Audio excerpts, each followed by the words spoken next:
Praise లా దేవుని నామాన్ని మహిమ కలుగాక. మరొకసారి కలిసిన వాక్యాన్ని దేవాదేవుడు మనకు అందించేందుకు దేవుడికి వందనాలు చెల్లిస్తూ వాక్య భాగంలోకి వెళ్దాం. ఈ దినమందు మనం నేర్చుకోబోతున్న జీవిత పాఠం ఏమిటంటే, మనం అందరం కూడా సొంతంగా బిజినెస్ చేస్తున్న వాళ్ళు కొంతమంది అయితే మ్యాక్సిమం అందరూ కూడా ఎక్కడో ఒక చోట పని చేస్తూ ఉంటాం. అంటే అదొక సాఫ్ట్వేర్ కంపెనీ కావచ్చు, లేకపోతే గవర్నమెంట్ ఎంప్లాయీని అయ్యుండొచ్చు. కానీ మన పైన ఎవరో ఒక అధికారి ఖచ్చితంగా ఉంటూ ఉంటాడు. వర్క్లో ప్రెజర్ అని మనం చాలా బాధపడుతూ ఉంటాం. ఆ ప్రెజర్ మనకి ఎందుకు వస్తుంది? ఆ వర్క్ ప్రెజర్ మనకి ఎందుకు ఉంది అంటే, మనం పై అధికారులకు లోబడకపోవడం వలన మనకు చాలా సమస్యలు కలుగుతూ ఉంటాయి. బైబిల్ గ్రంథం కూడా ఏం సెలవిస్తుందంటే, నీ పై అధికారులకు లోబడమని సెలవిస్తుంది.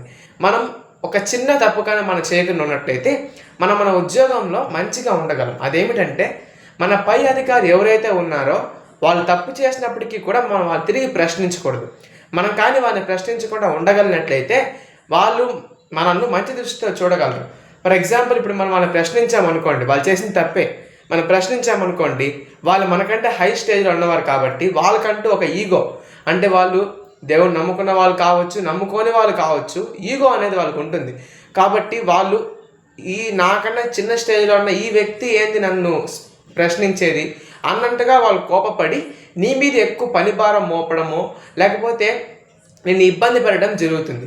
కాబట్టి మీరు కానీ మీ పై అధికారులను ప్రశ్నించకుండా సర్దుకొని వెళ్ళగలిగినట్లయితే దేవుడు ఖచ్చితంగా మీకు సహాయం చేసి వాళ్ళ మనసును కూడా దేవుడు మార్చగలడు. మంచి ఉద్యోగం చేయగలిగే ప్రదేశంగా దాన్ని దేవుడు చేయగలడు.